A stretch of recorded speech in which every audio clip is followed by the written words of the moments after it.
நிகழ்ச்சி அன்புடையவனுமாகிய எல்லாமல்ல இறைவனுடைய சாந்தியும் சமாதானமும் அருளும் கருணையும் அன்பும் அமைதியும் ஆனந்தமும் ஆரோக்கியமும் எல்லா நலமும் எல்லா வளமும் இங்கே கூடியிருக்கக்கூடிய அனைவரும் மீதும் உலகத்திலே வாழ்ந்து கொண்டிருக்கக்கூடிய ஒவ்வொரு ஜீவராசியின் மீதும் வட்டாத ஜீவனத்தியாய் வழிந்தோட வேண்டும் என்று நான் சார்ந்திருக்கக்கூடிய ஜீவசாந்தி அரசின் சார்பாக என்னுடைய நெஞ்சமிருந்து நன்றிகளும் பிரார்த்தனைகளும். 6400 சாதிகள், 1618 மொழிகள், 30க்கும் மேற்பட்ட மாநிலங்கள், 6 பிரதான மதங்கள் என்று எழுத்தினாலும் மொழியினாலும் மதத்தினாலும் நாங்கள் வேறுபட்டிருந்தாலும் நாங்கள் எல்லாம் இந்தியர்கள் என்ற ஒரு சிறந்த ஒரு தத்துவத்தை இந்த மேடை நமக்கு மீண்டும் நினைவுபடுத்துகிறது.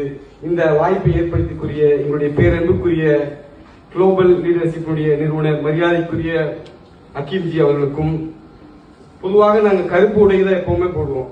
ஒரு 15 ஆண்டுகளுக்கு மேலாக கருப்பு டிரெஸ் இல்லாமல் எங்கேயுமே போக மாட்டோம். எங்களை உஜாலாக்கு மாற்றின பெருமை மரியாதைக்குரிய முனவரி மேடம் அவர்களுக்கும் இந்த நெஞ்சார்ந்த நன்றிகளை தெரிவித்துக் கொள்கின்றோம்.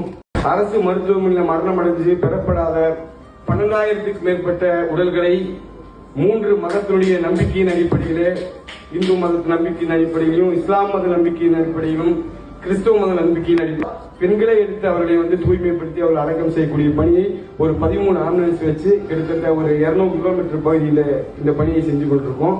அதாவது இந்து மதம் என்ன சொல்லுதுன்னா, அன்புதான் சிவன் என்று சொல்கிறது. சிவன் தான் அன்பு, அன்புதான் சிவன், எல்லோரும் மேலும் அன்பு செலுத்த வேண்டும் அப்படிங்கிறாங்க. இஸ்லாம் மதம் சொல்லுது, பூமியில் உள்ள உயிர்கள் மீது நீங்கள் இரக்கம் காட்டாத வரை வானத்தில் இறைவன் உங்கள் மீது இரக்கம் காட்டவில்லை அப்படின்னு இஸ்லாம் சொல்லுது. நபிகள் நாயகம் சொல்றாரு.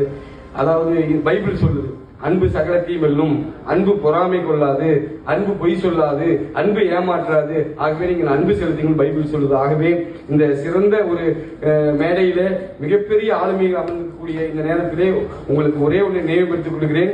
சிறந்த ஆளுமை என்பது மொழியை பற்றி பேசுவதோ மதத்தை பற்றி பேசுவதோ அல்ல, அன்பை போதிப்பது மட்டும்தான் ஒரு சிறந்த ஆளுமை. ஆகவே இங்கு இருக்கக்கூடிய நம் அனைவரும் அன்பை போதிக்கக்கூடியவர்களாகவும் இந்த ஒட்டுமொத்த உலகத்திற்குமே இந்த அன்பை கொண்டு செல்லக்கூடிய ஒரு சமூகமாக நாம் அனைவரும் மாற வேண்டும்.